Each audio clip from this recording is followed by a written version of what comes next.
Ngayon subukan natin magluto naman ng cheesy sweet corn na may tahong. Sarap daw to pag merong inumin. Madali lang to. Tara, luto tayo. Isasalang ko na nga dito yung tahong na nabili ko dyan sa may Real pa. Isabay na natin yung mais na nabili ko.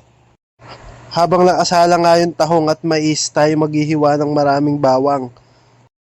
Hihiwain lang natin ng maliliit at pag nahiwa na natin ng maliliit, okay na yan. At ilalagay ko na to sa lagayan at sakto.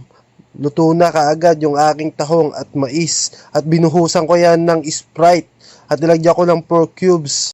Then haluin natin para matunaw na yung pork cubes at nilagyan ko yan ng konting asin at hinalo ko uli. Tatakpan ko uli ito nang makapaghiwa na uli ako ng sibuyas. Hihiwain lang natin to uli ng maliliit. Pag ako'y naghihiwa ng sibuyas, ako'y lagi nitong pinapaiyak.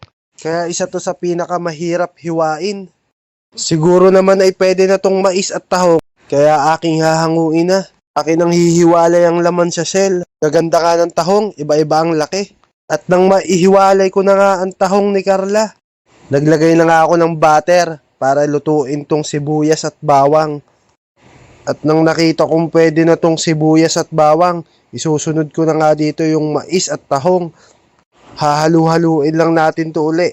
Saka tayo dito mag-a-add ng maraming cheese. Yung cheese ang gagawin nating pampalasa.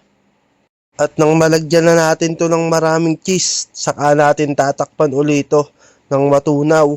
Siguro naman ito'y pwede na.